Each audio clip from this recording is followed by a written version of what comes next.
कभी संसद के अंदर चौकीदार चोर है चिल्लाने वाला, नारा है बहुत प्यारा है चौकीदार, तो कभी संसद के बाहर पूरे देश में भारत जोड़ो यात्रा करने वाला, तो कभी विदेशों में जाके भारत सरकार की आलोचना करने वाला, तो कभी कैमरे के सामने सवालों के उल्टे सीधे जवाब देके पूरे सोशल मीडिया को हंसाने वाला राहुल गांधी। जी हाँ, आज की वीडियो में बात करने वाले हैं राहुल गांधी के ऊपर। एक ऐसा नाम जिसे अगर आप गूगल करते हैं तो आपको हजारों फनी मीम्स मिल जाएंगे उनके ऊपर। यहाँ पे मुझे बताओ, एक बात समझाओ, ये जो चील है ये यहाँ क्यों उड़ रहे हैं? ये चील यहाँ क्या कर रहे हैं बताओ मुझे? पिछले 5 साल से उनको रोजगार नहीं मिल रहा है। लेकिन सच्चाई कहाँ ही कोई बताता है। कभी कहा गया ये नेता हिंदुस्तान की राजनीति को बदल कर रख देगा, तो कभी बोला गया ये तो सिर्फ एक पप्पू है।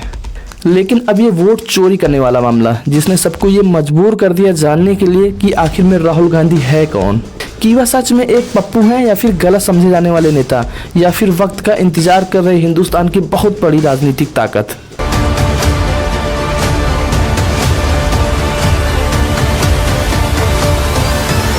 सोचो, एक छोटा सा लड़का दिल्ली के 3 मूर्ति भवन के एक कमरे में खेल रहा हो, पर ये बच्चा जो था कोई सामान्य बच्चा नहीं था। इसके खून में पूरा हिंदुस्तान लिखा था।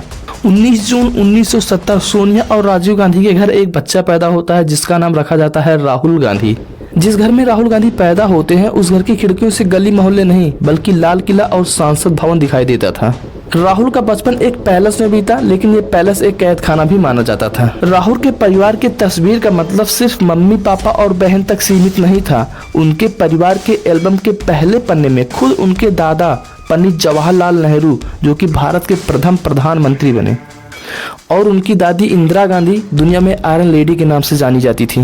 पिता राजीव गांधी, जो कि कुछ दिनों बाद देश के सबसे युवा प्रधानमंत्री बनने वाले थे, और उनकी माता सोनिया गांधी इटली से आई एक सामान्य महिला, जो कि धीरे धीरे भारत देश की सबसे शक्तिशाली महिला बन गई। सोचो, जब राहुल घर में लूडो या फिर छिपन छिपाई खेलते थे तो कभी उनके आसपास लाल बहादुर शास्त्री तो कभी मोरारजी देसाई आते थे। कहने का मतलब उनके खिलौने सिर्फ प्लास्टिक के नहीं थे, राजनीति के बड़े बड़े दिग्गज नेता भी थे। 31 अक्टूबर 1984 जब राहुल सिर्फ 14 साल के थे तो सुबह सुबह इंदिरा गांधी अपने घर से निकलती हैं तो उनको उनके ही सुरक्षा कर्मियों द्वारा मार दिया जाता है। और फिर 1991 में जब राहुल सिर्फ 21 साल के थे तो सुबह सुबह एक खबर आती है कि राजीव गांधी चुनाव प्रचार के सिलसिले से बाहर गए होते हैं, तो एक सुसाइड बम धमाके में उनकी जान चली जाती है। मतलब कि पहले उनकी दादी फिर उनके पिता दोनों ही राजनीतिक कारणों के कारण मार दिए जाते हैं। जहाँ पर आम बच्चे 20 साल की उम्र पढ़ाई मस्ती ये सब करते हैं, वहीं पर राहुल गांधी को इन सब चीजों से होकर गुजरना पड़ रहा था। इसी कारण से सोनिया गांधी ने राहुल गांधी और प्रियंका गांधी को दुनिया से थोड़ा सा दूर रखा। इसी वजह से उनकी सुरक्षा को बढ़ा दिया गया और छिपा कर रखा जाने लगा। और फिर राहुल गांधी का एक नकली नाम भी रखा गया, राहुल विंची। राहुल के लिए गांधी सरनेम का मतलब पावर भी था और डर भी था। सोचो, जिस लड़की की दादी और उसके पिताजी को दोनों को राजनीतिक कारणों से मार दिया जाए, उस पर क्या ही बीता होगा। राहुल गांधी की स्कूलिंग दिल्ली के सत कोलंबस स्कूल से हुई। यहाँ तक तो सब कुछ ठीक था, लेकिन बाद में उनका सिक्योरिटी रीजनों के कारण वहां से ट्रांसफर कर दिया गया, डून स्कूल देहरादून में कर दिया गया, जहाँ पर उनके पापा राजीव गांधी भी पढ़े थे। डिफरेंट ये था कि राजीव गांधी ने अपनी पढ़ाई फ्री इन्वायरमेंट में की थी, वहीं पर राहुल गांधी के साथ 24/7 एसपीजी कमांडो उनके साथ रहते थे। मतलब एक अलग ही बबल लाइफ चल रही थी। जब राहुल गांधी थोड़ा सा बड़े हुए तब सोनिया गांधी को लगा कि राहुल गांधी को हिंदुस्तान की राजनीति से थोड़ा सा दूर रखा जाए, इसीलिए राहुल गांधी को फॉरेन भेज दिया गया। सबसे पहले हार्वर्ड यूनिवर्सिटी अमेरिका, लेकिन सिक्योरिटी रीजनों के कारण हार्वर्ड यूनिवर्सिटी अमेरिका से उनका ट्रांसफर कर दिया गया। फिर उन्होंने एडमिशन लिया रॉलिंस कॉलेज में। यहाँ पर उन्होंने राहुल विंची नाम से पूरी की पूरी पढ़ाई की, जो कि उनका नकली नाम था। फिर राहुल गांधी ने अपना कैरियर शुरू किया और लंदन में ही एक जॉब करने लगे। पर जिंदगी का ट्विस्ट तब आया जब 1998 में कांग्रेस पूरी तरीके से कमजोर हो गई थी और बीजेपी अपने रौद्र रूप में आ गई थी, और कांग्रेस पार्टी के पास कोई भी स्मार्ट यंग चेहरा नहीं था। इसी बीच सोनिया गांधी राहुल के पास फोन करती हैं और बोलती हैं, बेटा पार्टी को तुम्हारी जरूरत है। सोचो, एक लड़का जो पूरा जीवन राजनीति से दूर भागता था, उसे एकाएक राजनीति में बुला लिया गया।